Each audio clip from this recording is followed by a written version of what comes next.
My name is Jay Malinowski. I'm off camera. This videotape is part of the Colorado River Board, Colorado River Association Oral History Project that's been going on for a little over 20 years. Today, we're lucky to have with us retired, is that right? Mm-hmm. Christopher Harris, retired from the Colorado River Board. Today, by the way, is November the 15th, 2024. And Chris, with that introduction, I'm going to ask you to kind of set your bona fides and, why did we pick you? What is your background and how did you get to be where you were? Great. Well, thank you, Jay, and it's great to be here and to be part of this project.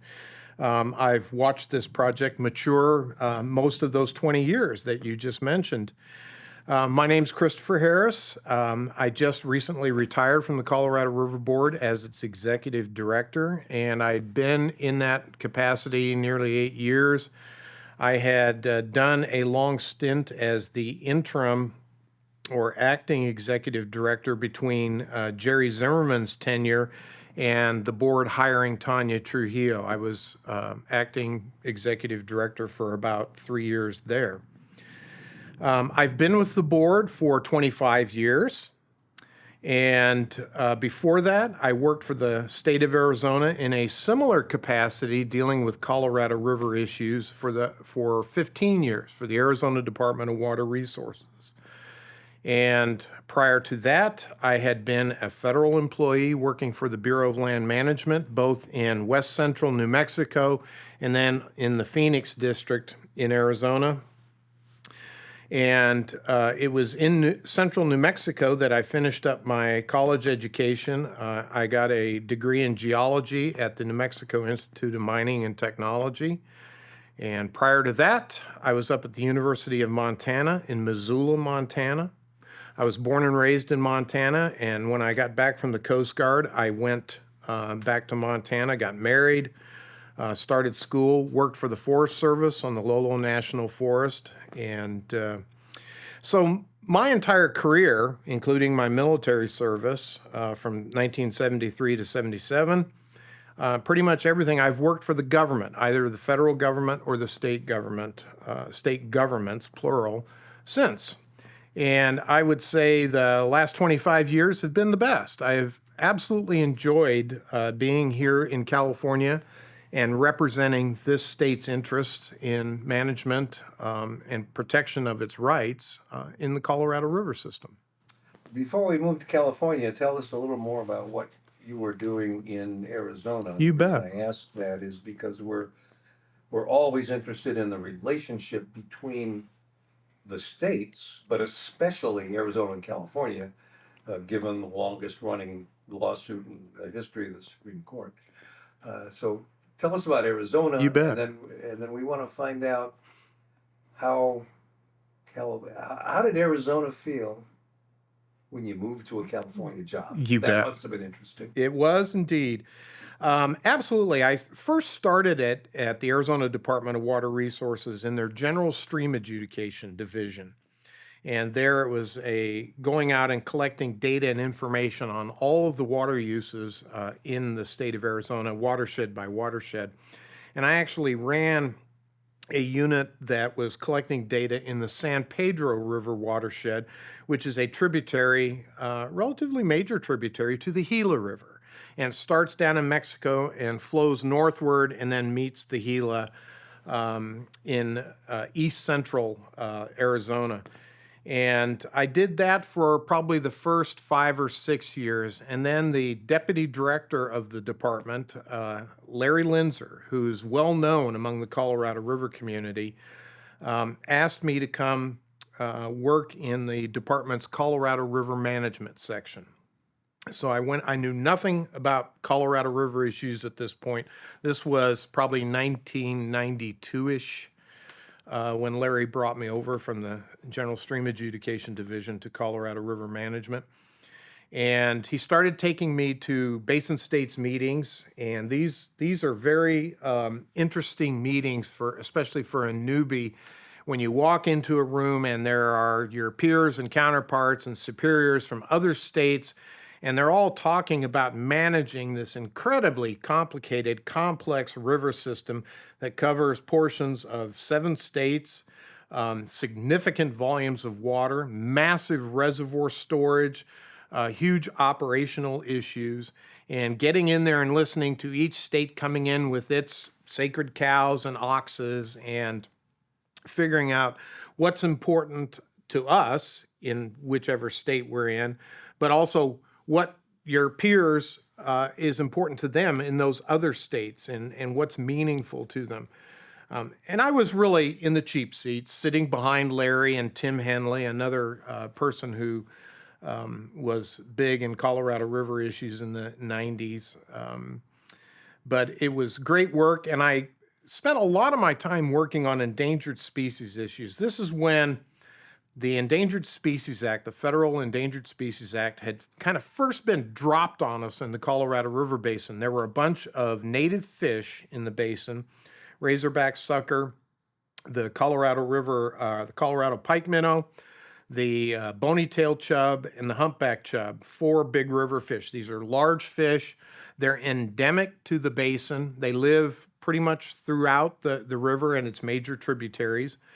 They've been there since the last glacial maximum, essentially. So, better than 20, probably 30,000 years they've been in the Colorado River system. Now there are very, very few small populations of these fish in the system.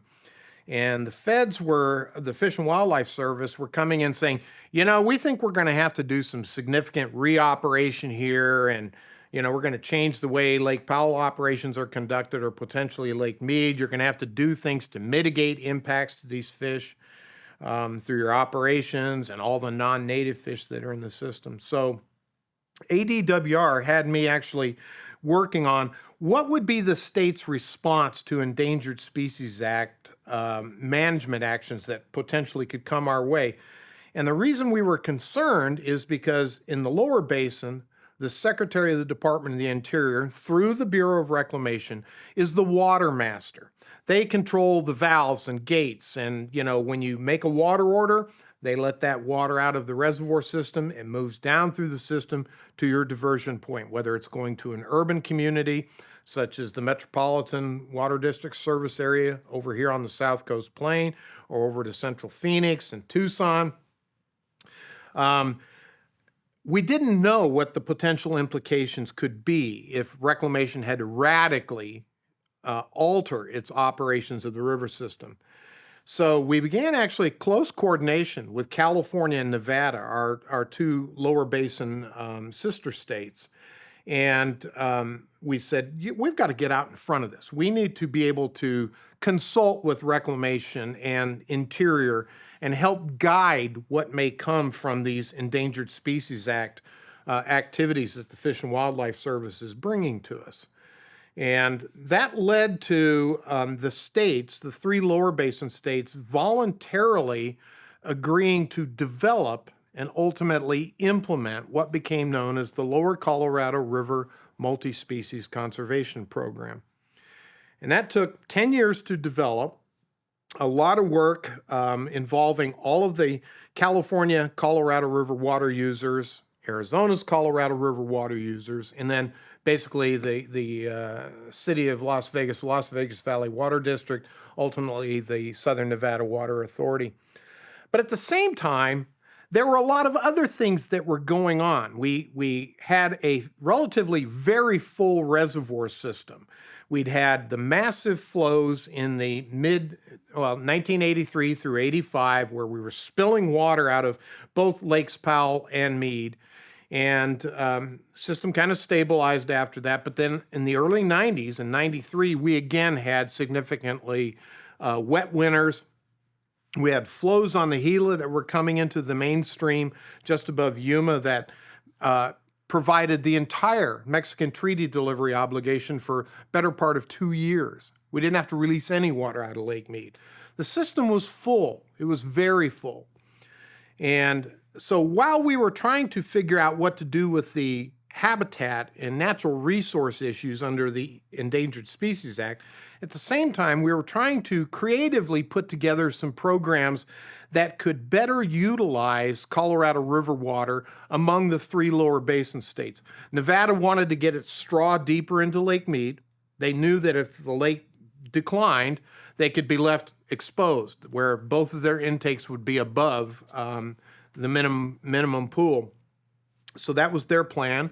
They also wanted to purchase unused or used agricultural water on the Muddy River and the Virgin River and transfer that to Las Vegas. They were looking at importing groundwater from other portions of Nevada via long pipelines.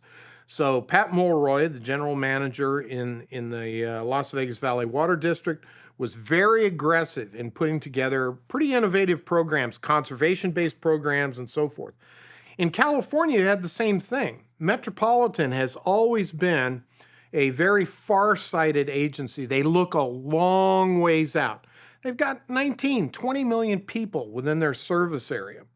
And they know that they've battled drought on the State Water Project system and on the Colorado River system with the Colorado River Aqueduct over the years that those projects have been in place.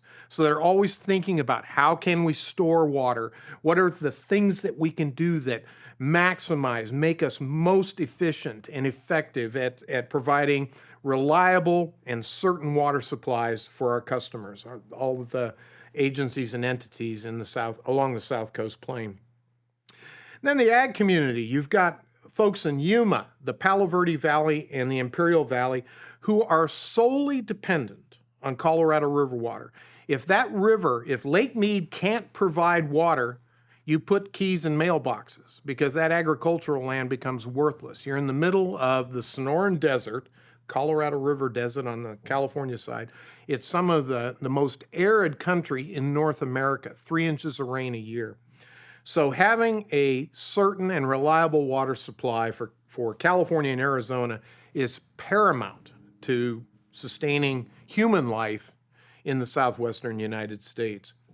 So while we were working on the ESA problems, we were also trying to develop what we affectionately called the regional solution. And I got to be the flip chart guy at these meetings that we'd have at Gene Camp, one of Metropolitan's pumping plants on the Colorado River Aqueduct. Was a supremely excellent place to go off for a multi-day retreat among the 3 lower basin states and reclamation.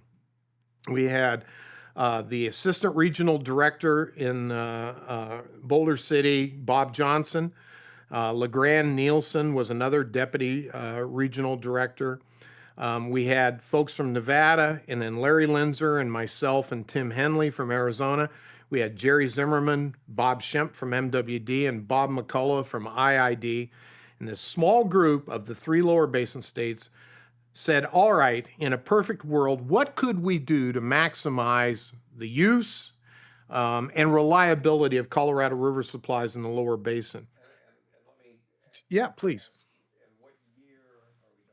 1993 and 94. And this is pre-cell phone, so we didn't have to worry about being bugged by social media and phones going off. I don't even think bricks were out yet, or maybe they were. But it was flip chart country. We didn't have laptops. Everything was handwritten. And these were folks who represented their states or the United States looking each other in the eyes and having good faith conversations. And then we would all break bread in the Gene Camp cafeteria there. They had a great little restaurant and play shuffleboard at night, have a few beers, and then get at it the next day. We made significant progress. I would just say, historically, from the board's perspective, it's kind of interesting. Something Met has always desired is the ability to store water in Lake Mead. And if you go back and look at Met's contract, 1931 or 32, something like that, there's language in there that says, hey, we as Metropolitan, we desire storage of unused water supplies in Lake Mead.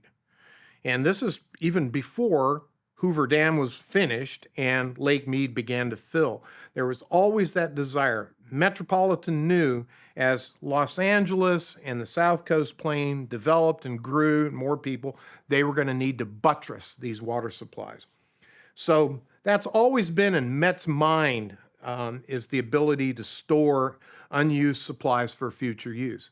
Arizona kind of glommed onto that in the early 90s and said, we know at some point in time there's going to be a shortage, and if CAP is the junior, which the 1968 Basin Project Act clearly states they are the junior, if you're going to cut people, CAP gets cut first. Before there are any reductions in use in California, CAP pretty much has to run to zero. On paper, that's how.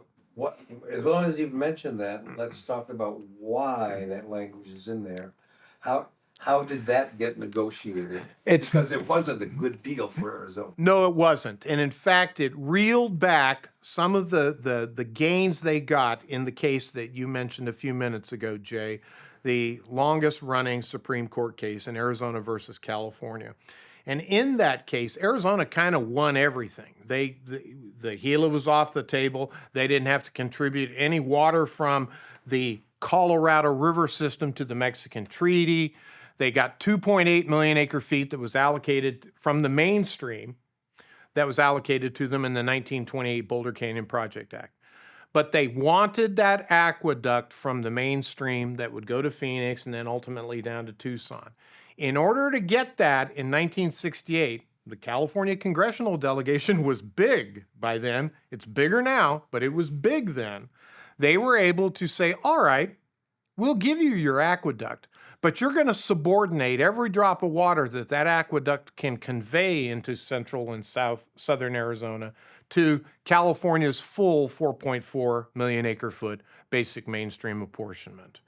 And Arizona grudgingly said, we'll do that. We'll go with that.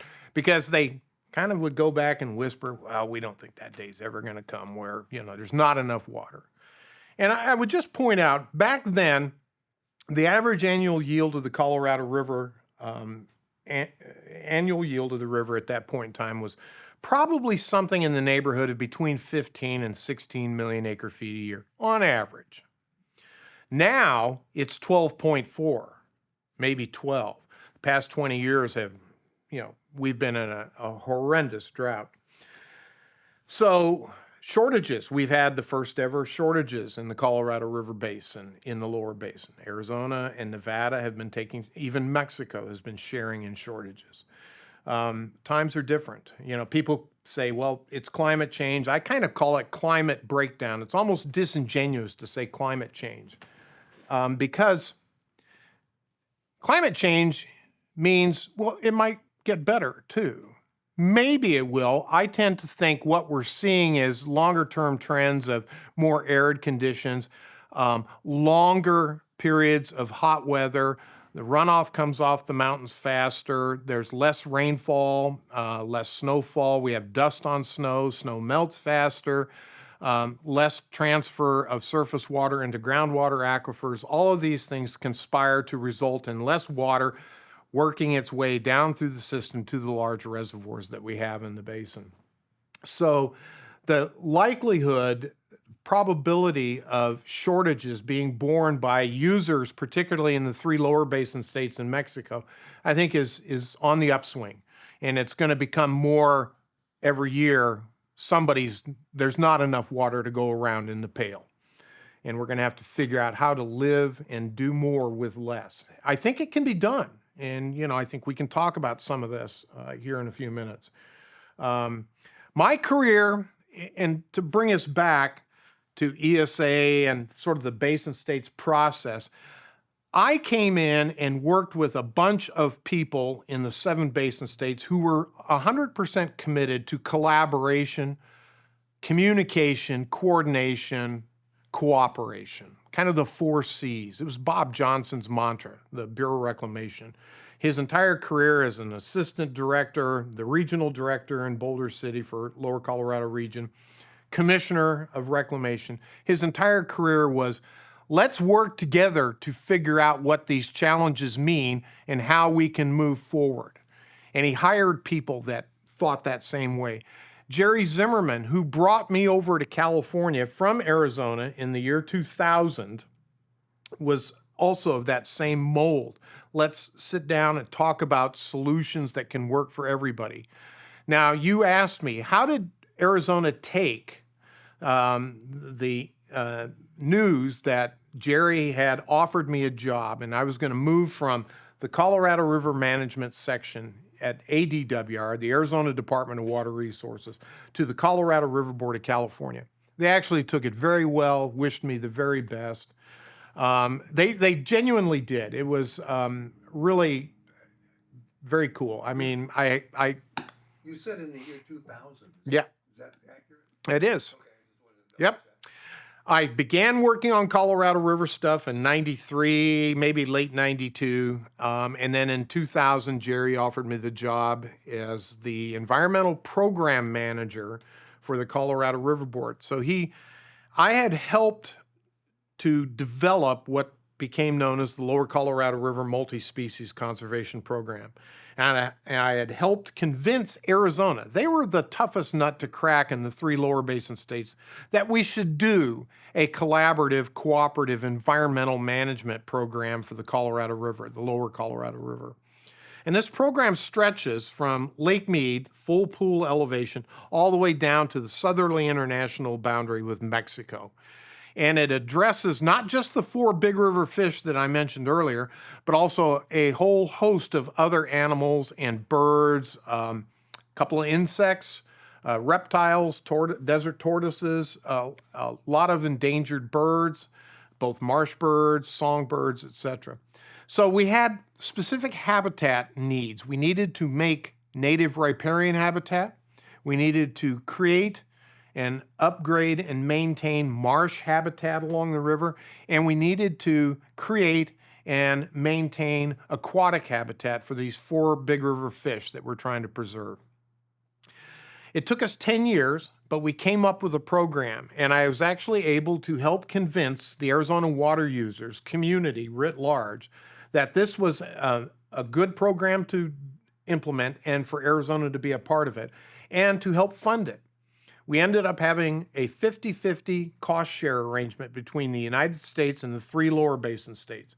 $625 million program in 2003 dollars, split in half. So what, 312 million to each of the 2 entities, the feds and the 3 states. California took half of it, of the 312. That was California's share. And then Nevada and Arizona split the other half. And the states, and we began implementation of the program in 2005. We signed all the documents. It took us 10 years. So we started on the program in 1995 while I was still in Arizona. And then I moved to California and continued to work on the program primarily, and also helped Jerry with these other basin states activities that were going on. The board's small. Everybody has to kind of cross-train and multitask. But the MSCP was one of my bigger tasks and assignments. And we did execute it. We did it under 2 different administrations. Started under the Clinton administration, finished under the Bush administration, and signed all of the documents. And that was a seamless transition. That's another thing I really want to emphasize. During the course of my tenure, most of my career, we've had seamless transitions from Republican administrations to Democrat, back to Republican. It's always worked well. We've had competent, wonderful people in Interior, regardless of party. And that has made all the difference in the world for the 3 states. California is a blue state. Nevada, kind of purple. Most of the time, when I worked in Arizona, and even up until recently, Arizona was pretty much a red state, a Republican state. And you'd think, well, gosh, the politics are going to make this crazy. No, there's something that binds everybody together, both politically and then administratively in each state, and then among the water user communities. And that is, we all rely on the Colorado River. It's so important to all of us that the only way it works for Met is it's got to work for Arizona and Nevada too. So we always worked that way. And the feds knew that too. And we're very good at bringing us together. And ensuring that the right discussions occurred at the right time with the right people. Sometimes you'd have the GMs, the general managers would be in there.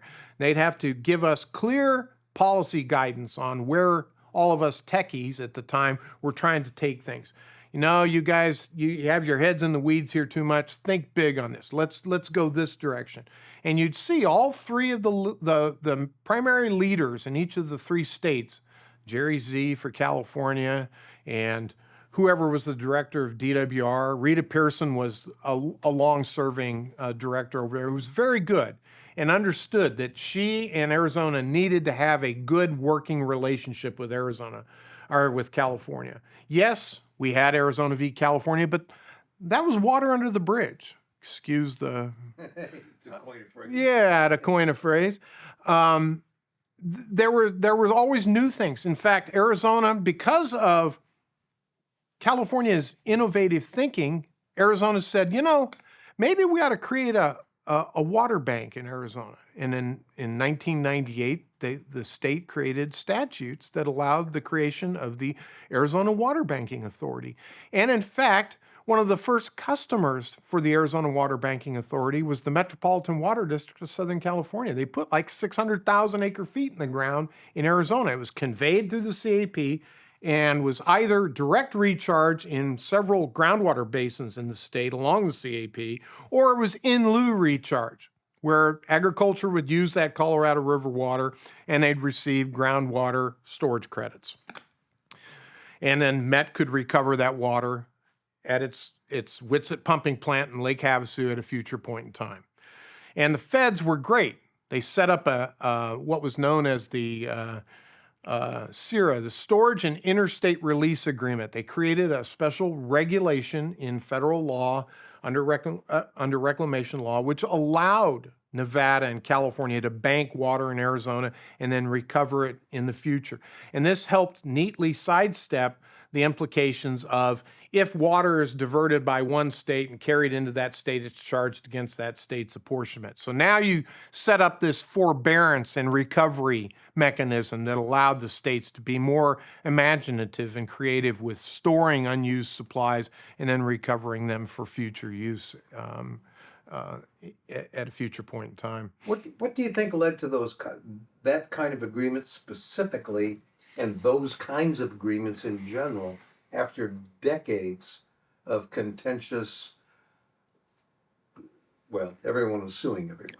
I think just that, the fear of reverting back to that, where we all had to lawyer up, and spend a ton of money fighting each other, the states, in original jurisdiction in the Supreme Court on one issue or another. It just made better sense to sit down and say, all right, this is what I need to, maybe I can't get it all, but this is what I'd like to have. And the other state would say, okay, this is what I need to have. And then you find where are the areas of common ground. And this gets back to this notion of, again, sitting down and clearly communicating what your needs are and your long-term, both short-term and long-term needs. And then trying to collaborate and develop a consensus-based solution. I know it sounds cliche or trite to say that, but it's how we actually did things for the better part of 30 years, from the early 90s up until essentially pretty recently here. The early 2020s is when we kind of went off the rails. And I think even among the two basins, the upper basin and the lower basin, we've gone away from sitting down and saying, these are our challenges. We've got to put together a new set of guidelines that are going to come in here in January 1, 2026, or 2027, I guess, when the interim guidelines that we have right now expire. We need to have a new set of guidelines that guide us for the next 20, 25 years. We're no closer to that right now than 10 years ago. And that gives me great concern. This should not be that difficult. We've learned a lot. We understand what's going on with the climate conditions in the basin and across the West right now better than we did 10 years ago. We've got our toolboxes expanded. In each state, the states are actively and aggressively going after water conservation programs in the urban sector and in the ag sector. More, of course, can be done and will be done over time. Economics drives a lot of this. But we're not sitting down and talking collaboratively any longer. And I think that's the thing that is probably the greatest loss that I see out there right now is the ability to sit down and put everything on the table and be direct, open, and honest with one another. That willingness or that commitment to that type of process has changed. I kind of saw it start in 2022 when the federal government got very concerned about, we had like a 3-year really dry patch in the past 20 years of a dry patch. And they saw a very real possibility of Lake Powell declining below elevation 3490, minimum power pool. And in spring of 2022, the feds came to us and said, we got to do something. We can't just sit back and let Lake Powell decline below 3490. We lose generation at Lake Powell. We'd have to we can't pass water through the penstocks below 3490. We'd have to go on the jet tubes, the outlet works. They don't like running those 24/7, 365 days a year. They haven't really been run like that hard since the 83 through 85 event when they had to pass bucket loads of water with the high water conditions. And they had significant damage. You're exactly right. They had cavitation all over the place. And they'd done recent inspections. They had found that there was deterioration in the outlet works. Needle valves needed to be changed out. The epoxy coating inside the jet tubes had degraded. Probably everything needed to be patched up. So they had real concerns about being able to operate Glen Canyon Dam safely going forward. So the feds came in and made some fairly significant proposals to the 7 states and said, look, we think it was supposed to be a 7.5 million acre foot release out of Glen Canyon Dam in 2022 to the lower basin. And that's less than the minimum objective, which is 7.5 plus the upper basin's half of the Mexican treaty. That gets you to the 8.23 million acre feet. And the lower basin said, gosh, that's pretty painful. You're putting essentially the entire treaty burden on Lake Mead storage. The entire 1.5 million acre feet now has to come out of Lake Mead. We're not getting a corresponding half from Lake Powell. And Lake Mead had been dropping too. There was a real chance that Lake Mead could go down to 1025, which is the threshold in the 07 guidelines for pretty much the wheels come off the bus. But the lower basin states said, yeah, we get it. You don't want to go below 3490. We'll go with you on this. And 3490 at Powell. At Powell, correct.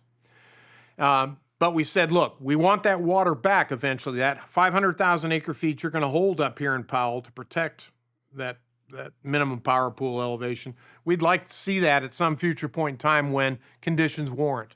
Feds said, we agree. That makes sense. That's fair. The upper basin states also agreed that they would implement elements of the 2017 drought contingency plan. And in that, there is the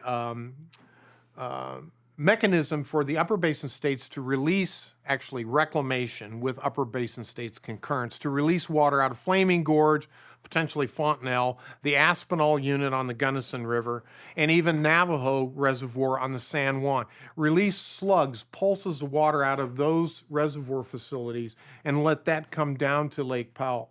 And they said, we'll release 500,000 acre feet out of those facilities, match that up with the withheld 500,000 that the lower basin is leaving in Powell, and that leaves an extra 1 million acre feet in Lake Powell, And we did that. We all agreed to that. And we basically wrote a letter back to the Secretary of the Department of the Interior stating this is what we intend to do in 2022.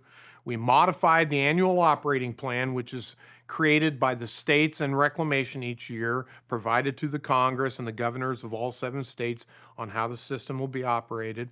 And so we amended all of that. And we said, this is what we're going to do in these very profound times. And at that point, there was a shift in leadership in the upper basin states. Many of the existing commissioners that we'd all worked with for many years retired, new people came in. These are good people that came in. They're trying to learn what the basin is, the personalities of the commissioners in each of the 7 states. What are the issues, the technical issues, the policy issues? It was a tough time. It really was, and it eventually reached a place where there was a growing divide between the 2 basins on what long-term management prescriptions should look like and what we should be doing in the face of this climate breakdown or climate change, the impacts that we could see coming. And what did that mean then as we were not only dealing with these very near-term things like trying to protect Lake Powell critical elevations or Lake Mead, but how do we now turn our full attention to creating and developing the next set of operating guidelines that have to carry us forward the next 20 plus years? And a significant complicating factor was with the Biden administration coming in and Secretary Holland being Native American, the first Native American Secretary of the Department of the Interior. There was a real effort, concerted effort on the part of Interior and its agencies to be much more inclusive on tribal needs and issues and concerns. And during most of my career, right, wrong, or indifferently, very little attention was paid to tribal water rights. It's easy in the lower basin. Those are decreed under Arizona v. California. They're laid out in black and white. We know what the Crit has over in Arizona. We know what the Kitsan and the Chemehuevi and Fort Mojave and Kokopah have along the river. The 5 lower basin mainstream tribes have quantified rights. They're senior rights. They get water before anybody else, and they'll be the last ones getting Colorado. Let me add a note, Chris. Yeah. You used the term CRIT, and that stands for Colorado River Indian Tribes. Correct. A group of 4 or 5. Yeah. From Navajo on down. It's a group of Athabascan tribes, mostly Arizona. Some Fort Mojave tribal members are in there too. And they just to clear up what CRIT. Yeah, CRIT. And they're located, it's a very large reservation, and they have the biggest Colorado River tribal right in the lower basin. In fact, probably in the basin.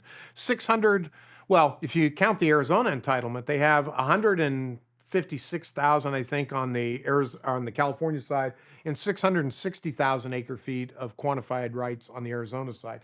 So out of Arizona's 2.8, almost 700,000 is the Colorado River Indian tribes, a very senior water right. Their attorney, by the way, Gary Hansen. He's moved on. He's retired. I think he moved back east.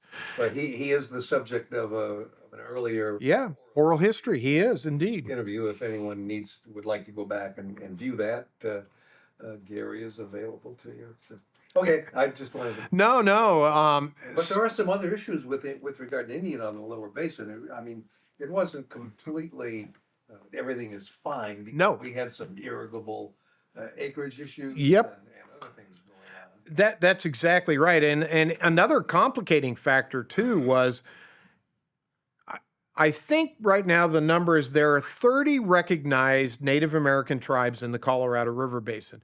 24 or 25 of them are in the Grand Canyon state, within the state of Arizona. It's amazing. I mean, so the director of the Department of Water Resources always has not only your non-Indian Colorado River water user community that you've got to deal with, and they're a herd of cats. They're all over the playing board. the chessboard. But you've also got these Native American tribes who have, in some cases, time immemorial rights. The Gila River Indian community over in the southern fringe of the Phoenix metropolitan area. The Gila, the GRIC, G-R-I-C, have been there forever. They're river people. They've used the Gila River. They irrigate. They have a very going agricultural concern there. And they've wanted their water rights confirmed and solidified. And they've wanted Colorado River water access. Well, the CAP actually made it possible for the state of Arizona and the United States to enter into a number of Indian water rights settlement agreements over the course of my career, starting in the late 80s, one by one. I think the first one was the Ak-Chin Indian community, then the Fort McDowell, then the Salt River Pima Maricopa, and so on and so forth. Down in the Tucson area, the Tohono O'odhams. Most of these ended up as federal legislation, specific Indian Water Rights Settlement Acts. And in 2004, those were all incorporated into the Arizona Water Settlements Act. John Kyle, the senior senator from Arizona at the time, brought all of them together under one bill, and it kind of recodified how each of these tribes who had these Indian water rights settlement agreements would interact with the Central Arizona Project and Arizona's 2.8 million acre foot apportionment. That's been a complicating factor for California's relationship with Arizona, because anytime you deal with sort of expansive consensus-based agreements involving Colorado River water and who gets cut in the time of a shortage, you're impacting those existing agreements. You've got to go back and revisit each one of them. Now, it's not like I or the agencies in California had to sit down and renegotiate them, but it meant that the director of the Department of Water Resources, the United States, and each individual tribe had to sit down and say, are you guys okay if CAP takes a hit in these specific circumstances where CAP's basic apportionment of 1.6 million acre feet that they can convey if they run the canal full bank is now reduced to 1.2 million acre feet. How's that going to impact each of those tribes? So that's been something that even to this day, we have to sit down and be supportive of Arizona, having those discussions, knowing full well it's going to take some time to get to the place where you can say, yes, Arizona can agree with California. This is what we're going to do under these conditions and situations. You're going to have to get the tribal buy-off. And I think that's going to continue and probably even get amped up going forward. The Navajos right now are in the Congress trying to get a bill passed that would solidify their use of mainstream Colorado River water. It's kind of an interesting thing, too, and it's something California's taken a very strong interest in, and we've been supportive to date. But when Navajo Generating Station shut down, and they had been using most of the 50,000 acre feet of Arizona's upper basin apportionment from the 1948 Upper Basin Compact. There's that little chunk of extreme northeastern Arizona that's in the upper basin. And the Upper Basin Compact awarded 50,000 acre feet of water above Lee's Ferry to Arizona for its use in that part of Arizona. Now, when Navajo Generating Station shut down because of pollution issues, that 50,000 essentially was freed up again. And the state brought that into the settlement negotiations with the Navajo Nation and the Hopi tribe. Was that an issue, bringing Upper Basin? I mean, I know it's one state, it's Arizona, but now you're moving Upper Basin water into the Lower Basin. Very good, Jay. It is a hot button issue. And it's directly related to the same thing that's going on in Utah with the St. George area. They wanted to build a pipeline from Lake Powell, move water from Utah's upper basin portion of the state into Utah's lower basin portion of the state. New Mexico had the Navajo Gallup Water Supply Project, same thing, moving upper basin water to a portion of New Mexico's lower basin and using it on the Navajo Nation there. All of those were actually, well, the Navajo Gallup, the New Mexico one, was solved by a consensus-based agreement between the two basins and the United States, which laid out the rules for accounting for New Mexico's use in the two basins. Lake Powell is still an open-ended question, whether the Lake Powell pipeline will ever be built and water would actually be moved from Lake Powell to Washington County. We'll see. I think in the long term, Washington County can probably conserve its way out of that need. We'll see. I think the Navajo Nation is another area where a consensus-based agreement can be reached. Let me say why, too. Probably 2/3 of the residents on the Navajo Nation do not have running water. They have to take pickup trucks and 55-gallon oil drums and go haul water. And during COVID, this was a terrible thing for them. So I think there is a great desire on the part of the United States to bring the Navajo Nation into at least maybe a second world condition rather than a third or fourth world condition. I mean, it's almost like portions of Africa right now out there. It's pretty bad. So I think there is a desire on the part of the state of Arizona and the feds to do what they can to facilitate this settlement. But the upper basin states are very concerned about that shifting of upper basin water to uses in the lower basin portion of Arizona. It's very clear in the settlement that no water shall leave the state of Arizona. It's just whether it's used in the upper basin part of Arizona or the lower basin part.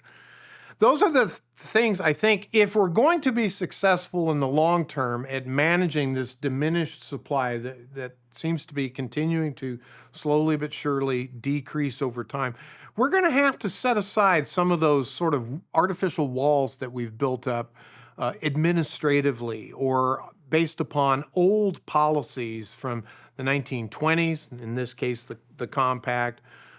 Some of the earlier acts of the Congress, the 28 Boulder Canyon Project Act. We've got to learn how to be more nimble and flexible and adapt to the conditions that we find ourselves in now.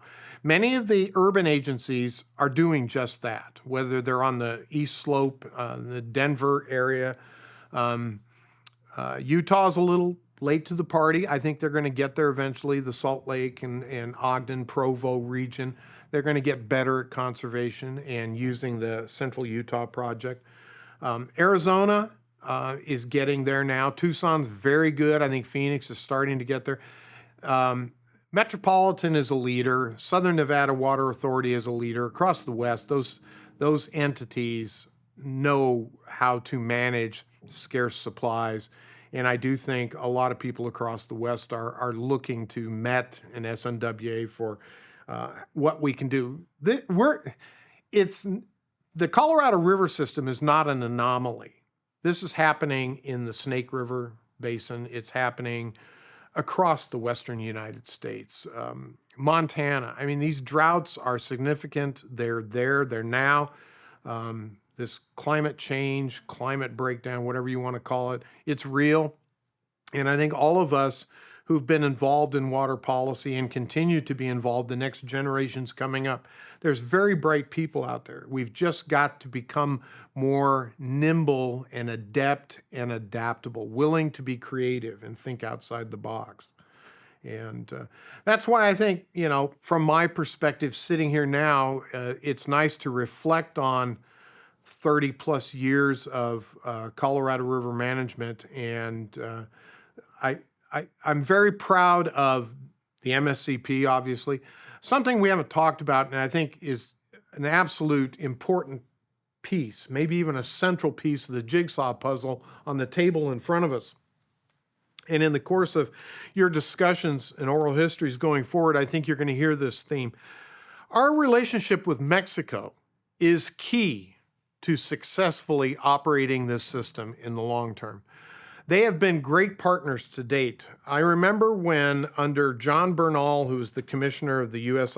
International Boundary and Water Commission, IBWC, back in the very early 2000s, late 90s actually, he came in the Clinton administration, in first year or two in the Bush administration.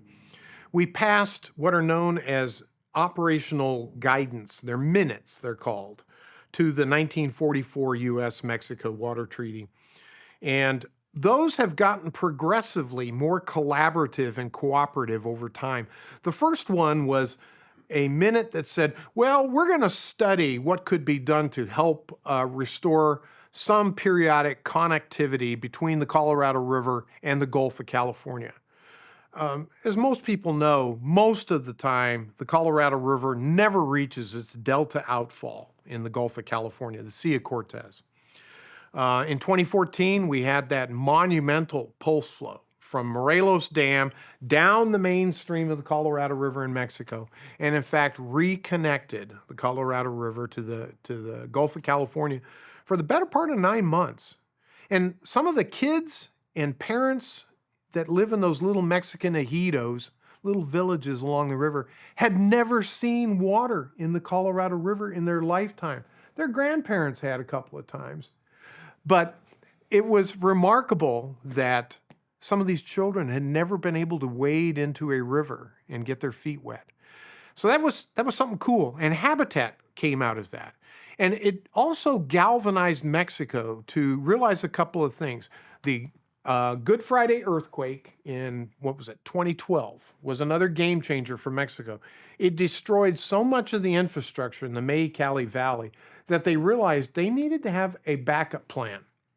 A backup plan for Mexico, since they have no storage reservoirs down there, is, can Mexico be allowed to store water in Lake Mead? And the United States sat back, along with us in the lower basin. We said, well, heck, that sounds like a really good idea. If they don't want to take all of their 1.5 in a given year and they want to rat hole water in Lake Mead for future use, that's good for Lake Mead. That's good for the lower basin. It's good for maintaining critical elevations in Lake Mead, all of those things. So we set up a program so that they could do that. And we've gotten more robust over time. We've amped it up. It's on steroids. Every succeeding minute 318 right after the earthquake, then the big guy, minute 319, that opened up everything. We spent US dollars to pay Mexican agriculture to conserve water, some of which came back to users who funded it. MWD, SNWA, and CAP actually got water in exchange. So Mexican water was transferred to US users in exchange for water that helped improve irrigation delivery infrastructure. Well, in exchange for money that was used. Correct. So my point is, I think as we develop the next set of guidelines, Mexico needs to be joined at the hip with us, as I think the tribes need to be joined at the hip with us. We can't go off as a cloistered group of 7 states and go into a closet and come out with a freshly baked cake and expect the rest of the world to have a slice. They're going to push back on that. Talking about diminishing supplies, and Mexico, let's talk for a minute about Salton Sea. Yeah. And what your background is there. The Salton Sea years ago was in trouble because it was declining, and then it wasn't in trouble because it was flooding, and then it was in trouble because they're conserving water in Imperial, and less water is flowing into the Salton Sea, it's just receding. I mean, it's just been a real elevator up and down ride for decades. And tell me now, as you were leaving the water world, where's the Salton Sea now? What are people thinking about? They're going to let it go? They're going to add? It's a real problem because you've got the new river that throws contaminated water. Terrible water. Yep. And that's bad. But it is water. Yeah. And so that's good. Yep. And so you've got these kinds of conflicting things Yep. going on Yep. with regard to so with that introduction. Sure. No, that's great. And to put it in context, if you go back in geologic time, the Salton Sink, it's kind of like Badwater Basin in Death Valley National Park. It's below sea level. Not 279 feet like Badwater, but it gets down there. It's maybe 180 feet below sea level, something like that. And it's part of the Colorado River's channel. All of the sediments in the Imperial Valley that are so productive for agriculture, well, they all came from the Grand Canyon from the Colorado River. They moved right down the river, and that's where they were deposited. And periodically, that river would swing into that endorheic basin, a closed basin, and it would fill it up. And it was called Lake Cahuilla. And pre-development Native American tribes fished and lived along that lake. And then it would dry up over time, and you'd have a big salt flat, a big playa basin out there. Well, in 1902, a levee broke. The river ran into the Salton Sink for 2 years before the railroad finally closed the breach and got the river back into its channel and back going down to the Sea of Cortez again. In the meantime, the Imperial Valley is developed. You've got some of the most fertile ground, certainly in California, arguably in the entire American Southwest. 500,000 acres of highly productive agricultural land. And once the Boulder Canyon Project Act was passed, the All-American Canal and Imperial Dam were built, the ability for the Imperial Irrigation District to move, 3.2 million acre feet a year into the valley, some going up to the Coachella Valley at the north end of the Salton Sea, became a reality. So the sea got bigger, and it essentially stabilized over time because you had a finite amount of agricultural drainage that was collected both in the Coachella Valley as well as in the Imperial Valley, and it all routes to the Salton Sea. So for many years, that was a productive place for migratory birds. It was on the Pacific Flyway. It also was a very productive fishery. My gosh, in the 1950s, people had visions of a new Palm Springs popping up along the shores of the Salton Sea, and, the movie stars and so forth were going out with their hot rod jet boats and fishing for striped bass and so forth. They thought it was going to be this great resort area. And you're right. Over years, you had problems with waterlogging in the northern end of the Imperial Irrigation District. Farmers eventually had to leave. They couldn't pump it fast enough to keep it from, it became very unproductive. IID bought a lot of that land, which actually turned out to be a good thing, and we'll get to that in a second. And then the QSA in 2003, the Quantification Settlement Agreement, where the water agencies, a number of the Colorado River, California's Colorado River agencies, agreed to reprioritize, requantify how Colorado River water would be used for up to a 75-year period. And it was a far-reaching agreement, huge deal. And we had to do it because, on the one hand, California had been happily percolating along using about 5.2, 5.3 million acre feet each year, lawfully, because Arizona hadn't grown into its full 2.8 million acre feet. So any unused Arizona apportionment, California could legally sweep up each year and utilize and put to use. But we grew dependent upon it. Met wanted to keep its aqueduct full. It needed a minimum of 1.2, 1.3 million acre feet coming across through the Colorado River Aqueduct into the South Coast Plain. And a lot of that was Arizona unused apportionment. Well, as the CAP became finalized and I think was declared essentially complete in 1999 or maybe 2000, we had to wean ourselves off of that. And the way we did it was through a large, very complicated financial incentives package, a lot of different agreements among individual agencies, met with PVID, met with IID, IID with Coachella, IID with San Diego, on and on it went. All the documents together are 3 feet long in notebooks. They're huge. But it did result in now IID, on average, conserving something in excess of about 500,000 acre feet a year. And then that gets reapportioned among Coachella, Metropolitan, and San Diego. And it really did, number one, it was really a good thing for California, expensive. And by the way, I would point out, all the federal money that gets thrown around in other states for this, that, and the other thing, California probably would have loved to have gotten some federal funding to help implement the QSA. Never happened.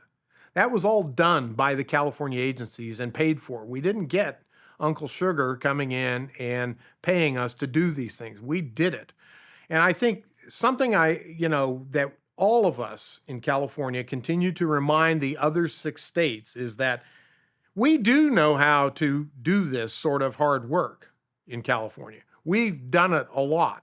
Whether you're up in the Central Valley in the 1970s during bad droughts, or with the DWR Drought Bank, or all the programs in Metropolitan and PVID, IID. The first IID MWD program was 1988. This is not our first rodeo in California, but the Salton Sea has always been part of the chess game. If you conserve water in the IID, as you just pointed out a few minutes ago, Jay, you reduce the drainage going into the Salton Sea. The sea gets smaller. More evaporation, or the evaporation continues. It gets saltier, more saline. And you have exposed playa now.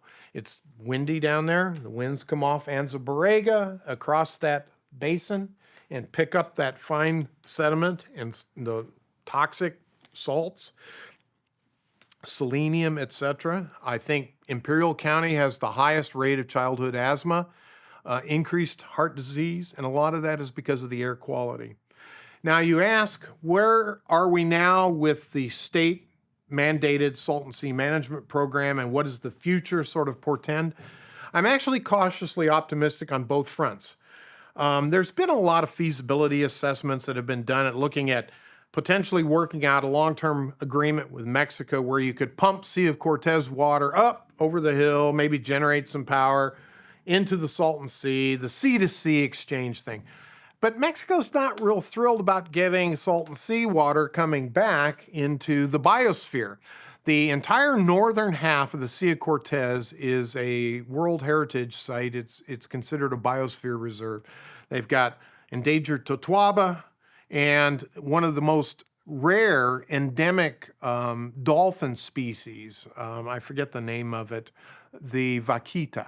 It's a small porpoise-like dolphin fish that lives up there.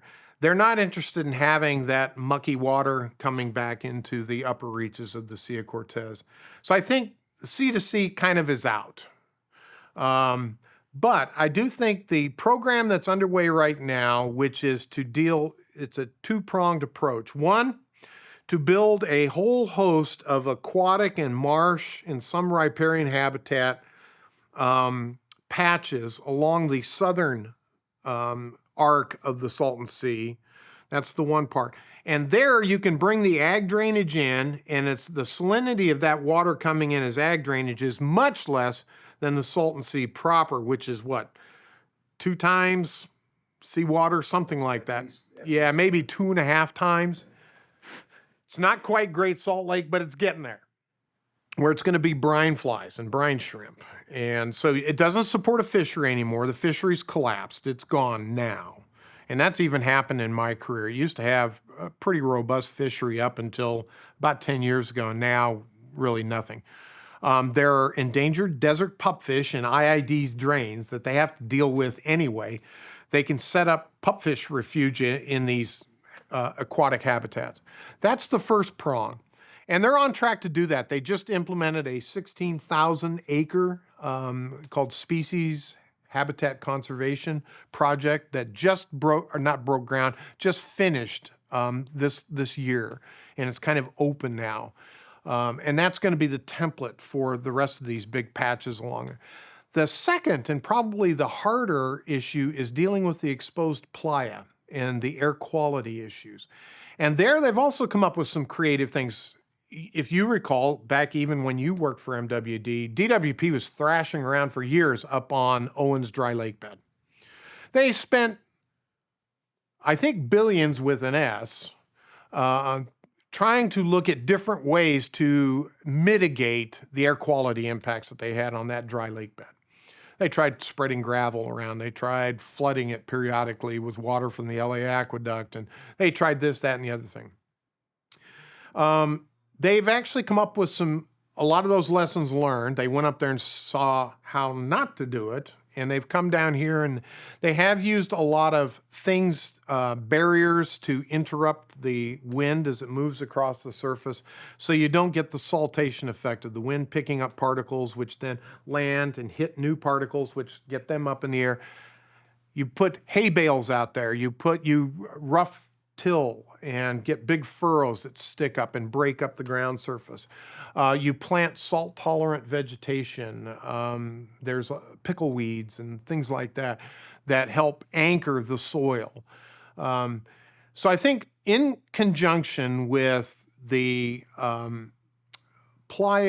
exposed playa mitigation techniques and this habitat thing, I think we can get to a place where a stasis can be reached that will allow the water that's being used under the QSA by IID, that can be used to maintain these newly built habitats and keep the fish-eating birds like the herons and pelicans and, cormorants happy. You keep fish in these ponds for them to eat. And then also you have pupfish refugia to maintain these little endangered pupfish that are incredibly tolerant to heat and salt and all kinds of stuff. And then you're also addressing the air quality issues, trying to mitigate the amount of dust that gets picked up. It's always going to be a challenge. Now, one thing I did as a Basin States representative was I educated the other 6 states that you can't just go into IID and say, you can do more IID. Yeah, they can, but you're all going to sign up for I Help the Salton Sea t-shirts with your donation. That's going to be the price, because we can't just go in there and continue to degrade the Salton Sea. Not if you want to keep IID as a functioning economic entity in the state of California, and I think everybody likes bag salad and tomatoes and so on and so forth. So yeah, but I am cautiously optimistic. The deal we worked with Camille Touton, the Commissioner of Reclamation, in 2022 in Ontario, California, where if IID entered into this voluntary additional conservation effort, they're doing half a QSA more right now through the remainder of the 07 guidelines. So they're doing their 500,000 acre feet under the QSA, and they're doing 250,000 acre feet a year more under this interim agreement for the next few years. In terms of conservation or crop reduction. Exactly. Combination of all of the above, Jay. That's exactly right. The feds are kicking $250 million into the Salton Sea Management Program. That money goes to the state of California to be used solely for Salton Sea management. That was a huge infusion of federal funding into what had heretofore been a total state effort. So the governor, the Secretary of Resources, Wade Crowfoot, all of them have been incredibly supportive. We're part of those negotiations that we had in Ontario. We had a series of meetings over the summer in 2022 where we finally reached an agreement there. And those agreements have been executed now between the IID and the United States to do this additional conservation. That's how we're going to go forward, is in a true partnership with the feds, the state of California, and the water agencies who are involved in these things. And to our friends in Arizona, I would love to say, look at what we've done over here. I'm not blowing our horn, but we should actually. We should pat ourselves on the back. California has been a pretty good steward of the resources. We've done what we can. We've CEQA and ESA and the California Endangered Species Act, they drive a lot of this. Yeah, we can't avoid it. We're going to have to do it. But when we do get after a problem over here, we do come up with some pretty good ideas. And they've withstood the test of time. They really have. All of us have marveled at the QSA. Most of us thought, my God, there's no way you're going to get these water agencies to agree to this to begin with. They've always been hammer and tongs. And yet, without the QSA, you've got no water transfers. You've got Met is living on $550 a year at that point. and meaningless conservation. Yeah, exactly. Okay. Well, Chris, we have covered a lot of territory here today, and I'm not inviting you to end it, but I am inviting you to think about anything we didn't cover. Any questions I didn't get to? I don't think so. I think again, just to kind of recapitulate my career, again, I learned under people who were committed to a healthy process. Well, in fact, that's kind of my last question. I'd like you to just briefly talk about any of the special people in your career that had meaning to you and meaning to whatever solutions we got to. Well, thank you for that opportunity. That means a lot to me that you would ask that. I think that's an important question, and you should probably ask everybody that going forward if you haven't already. Yes, number one is the guy who brought me to California, Jerry Zimmerman, was a consummate professional and absolutely committed to doing everything that was humanly possible to better the lot of life for the citizens of the state of California, and particularly those in Southern California that have such a reliance on the Colorado River.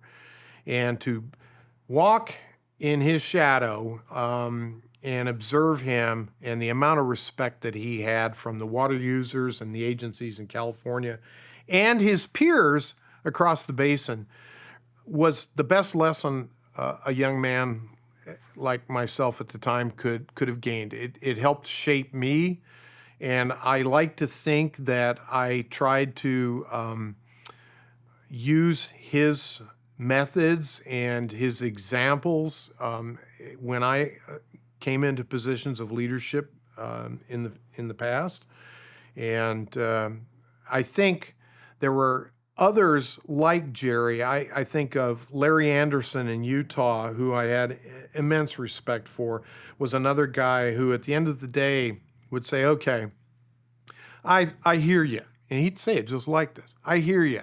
Let's see if we can figure this out. I know this is important to you. Let's see if we can find a path forward. Pat Terrell in Wyoming, the Wyoming state engineer, is another I had immense regard for. These were people who I could pick up the phone and call them and say, Pat, this is really killing me. I don't understand why we can't figure this out. Do you have a few minutes? And you could have that conversation with him. Tom Bishotsky, my counterpart over in Arizona, he's the director of the Arizona Department of Water Resources. Tom hired me at ADWR in 1984. He was a water resources supervisor in the stream adjudication division. He and I have known each other since 1984. He never lied to me once. That's something that's important. I always went into this where I would never lie to anybody. I would always tell you the truth. If you asked me a question, or I would say, I can't answer that right now. But I would never lie to somebody. And I believed during most of my career that most of my peers and coworkers operated under that same rule. And that made for a comfortable relationship where you could pick up the phone and call your counterpart in Colorado or New Mexico or Arizona and have a candid conversation. And we'd go into a bubble. We'd say, look, I know that there are basin states meetings coming up, and I may need to say something that's a little different here, but here's what I'm really thinking. You always knew where they were coming from, and that kind of respect, it was earned, but it was relied upon. And I'm not convinced right now that still exists among many of us out there. I think there's a bit more gamesmanship going on. I don't want to, upset apple carts. I know discussions will continue. Hey, one thing I learned is none of us are indispensable in the Colorado River Basin. We all come in and do a tour of duty, and you try and do a job with honor and dignity and respect your peers and put your best foot forward. And you hope that your successors in interest will do the same. And I think if we can get people back to that kind of place will be in better shape. Bob Snow is another person who really I want to give a special shout out to. Bob came in as a young solicitor, probably in the very early 1990s, into Interior, and somehow got himself handed the Colorado River portfolio. Well, he took to it like a beaver does to a small creek. He just started being an engineer, man. He got out there and started working with the stakeholders, all of them, and became a super partner, a trusted partner, and a real leader. He'd come in, scratch his head, and say, well, have you guys, he was always real good about it too. He'd get the lower basin states or even all 7 states together, and he'd scratch his head and say, have you guys thought about doing this? And he'd leave it such that it was your idea. But he'd really kind of planted these seeds. He was very, very good at understanding personalities. And personalities mean everything in the Colorado River Basin. It's everything. I don't care if it's at the public relations level of the agencies or the general managers or the senior technical staff. These are the folks you're working with day in and day out. And getting to know them, that's another lesson for people coming into the Colorado River Basin. Go out and do some tours, go around and meet people, talk to people, find out what makes the Grand Valley outside of or surrounding Grand Junction, what makes it tick? Why are peaches grown there? Why is it important? What does that mean to Colorado? Go talk to, folks on the Gunnison. I mean, go over to Arizona, talk to Phoenix and see what's important to Phoenix. What does shortage mean to them? And that's the best thing that we as Californians can do is understand what are the challenges that our sister states are dealing with. And you hope they're doing the same thing. And if not, we need to educate them like the Salton Sea. You need to tell them why. If you just think, remember the Gary Larson cartoon of the deer walking through the woods that has the big bullseye on his side, and the other deer looks at him and says, geez, that's a bummer of a birthmark, Hal. That's how the rest of the basin looked at IID for years and years and years. It was like they were the bullseye. You can always get water out of IID. Well, maybe that's true, but you've got the Salton Sea. You've got to deal with that if you're going to do that.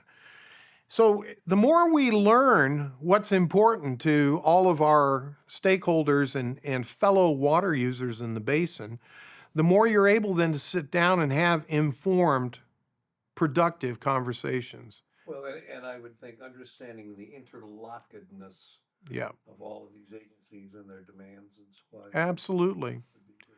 It took me several years to fully understand Metropolitan, just as a great example. They've got the ability with the swinging gate of if they have a good year on the State Water Project, boy, they can slam a lot of Colorado River water into storage, and it reduces their stress, angst, and anxiety on the Colorado River side. But the flip side, if things are dry on the Colorado River and they're dry on the state project, now they've got to look at their emergency reserves. How long can they go? 3 years, 4 years? Should they start implementing some additional programs and activities? And it took me a while to kind of figure all that out. So you're right. There's the sort of the plumbing aspects, the administrative aspects, and the financial implications of all of these things. And so, yeah.